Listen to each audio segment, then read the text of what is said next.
On your mark, get set, go! As you can see here, Kristen got a pretty big head start on her sister, which should have secured her victory. She's taller, she's older, but Abigail is going to come out on top. In fact, she's going to race her 2 more times, and she's going to beat her each time. Now, the fact that in this first race, Kristen got a head start, and she has a longer stride, and she's older, she's taller, should have secured her victory. I mean, the odds were stacked against Abigail. But Abigail's a fighter. She believes beyond what the statistics or what the perceived reality is. And all of that reminds me of a story in the Bible, a story about a man named Caleb. So Caleb was one of 2 spies. It was him and Joshua out of the 12 spies that were sent by Moses into the promised land to kind of scout out the land. Now, this was a land that was promised to the children of Israel by God, and God was telling them to go in and possess it.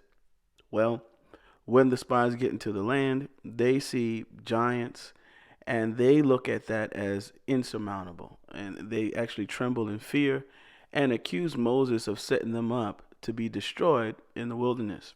Well, when God hears this, he is furious because they are not believing and trusting in his promise to deliver them. But Caleb and Joshua do believe, and they try to encourage the people that they can take the land, but it was to no prevail. And so God tells Moses that the children of Israel were going to be wanderers in the wilderness for the next 40 years. And that after those 40 years, though, Caleb and Joshua would still remain, and they would actually be able to go into the promised land.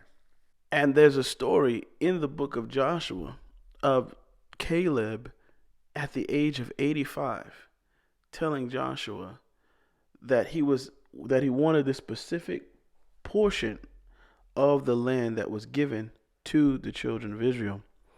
And he was going to go in and fight for it himself at the age of 85.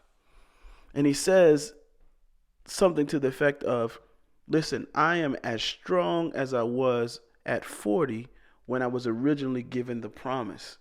And I'm willing and able to go in and take this land.